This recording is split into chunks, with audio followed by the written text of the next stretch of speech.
It's me, Mr. X. I'm the guy behind the guide, give you all the information you want to know and need to know about the VA claims process.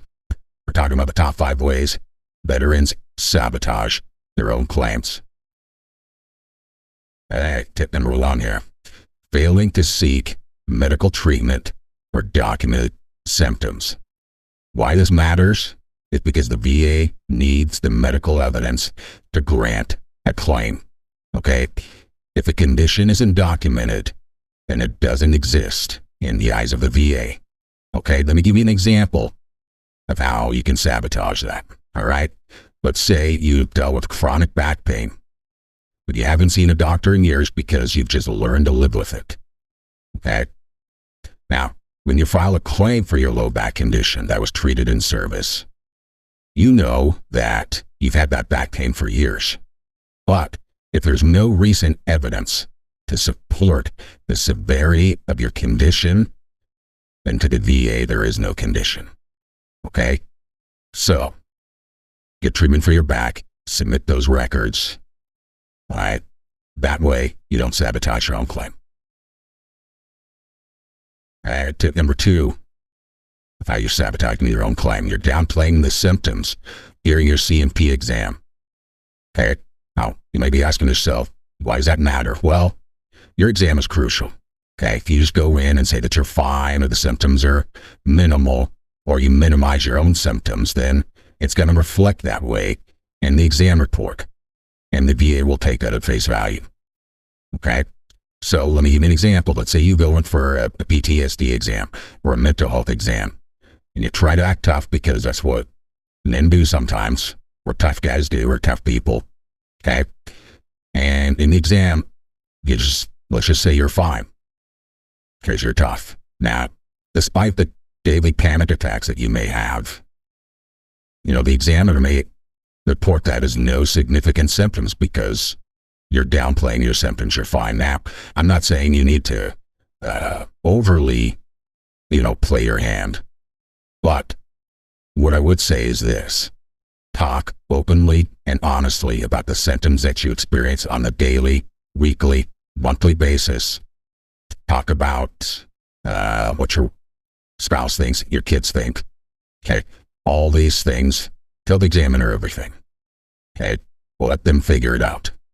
Okay, but downplaying your symptoms is a quick way to sabotage your own claim. All right, tip number 3, submitting incomplete or poorly supported claims. Now, why does that matter? Well, the VA needs a clear nexus or a link between service and the condition which you filed a claim for. Missing service records, no buddy statements, or a lack of medical nexus letters can all sink a claim. There's got to be something that connects it to service. Now, sometimes it might be a presumptive condition. If it's submitted a claim that's presumptive due to service in Southeast Asia or Vietnam or Thailand, it's different because that kind of is your nexus, adding the diagnosis. But another example, let's say you filed a claim for tinnitus without ever mentioning noise exposure in service or having documentation to back it up. Well, if you don't say it or claim it or state it, the VA can be very black and white about, relating those issues together or relating it to service. And when it comes to that, you want to take it out of their hands and make, for example, make that tinnitus claim due to noise exposure. Spell it out, leave no doubt. That way, you don't sabotage your own claim. I had tip number 4, missing deadlines. I'm not responding to VA requests or assuming that the VA will figure it out. All right. Now, the VA sets deadlines for things like submitting evidence, attending exams, or appealing decisions. If anything isn't crystal clear in the claim that you make, they may send out a development letter and give you, 30 days to respond to it. You don't respond during that time, they're going to proceed as if you have no new or additional evidence to submit. And generally, that's not going to be in your favor. They're reaching out to you to develop your claim further because it's not crystal clear or there's something missing. So you have to look at those letters closely. I know descripting them may seem similar, but look at the fine print, look at it, read it, because minor differences in there can sink your claim. Another example of that is, if you know a VA request for more evidence or not showing up for a scheduled exam, it's another way.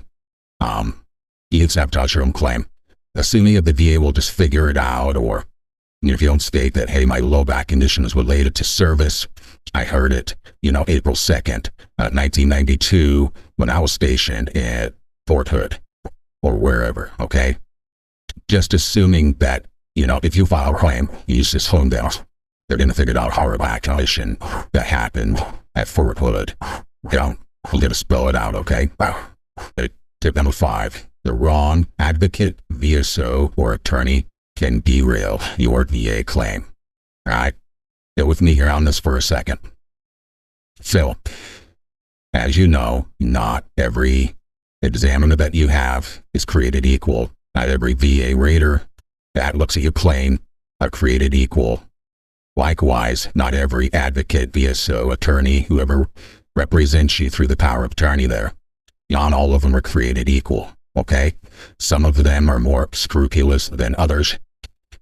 Attorneys work for a contingency fee generally, and so they're going to encourage you to fight everything or submit new claims or file for increases if they feel like you've been wronged, or they can argue it. And I've seen it many, many times where the attorney will file a new claim for you, and then based on the evidence or based on the exam that you get or the rater that you get, many times the reductions are made based on those claims.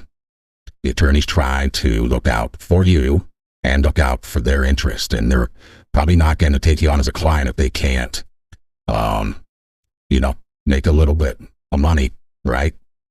So I'm saying not all are created equal. Be careful who you have be your advocate. Okay? So interview them, talk about their successes, talk about how they approach the VA claim process and what they're going to do for you. Okay? Not every, there's not the perfect advocate, VSO, or attorney for you. They all operate differently. Future videos going to go over what to look for in your advocate, VSO, or attorney, and what makes one better than another. Because they're going to have your power of attorney and speak for you, I would just be very, very cautious. Okay?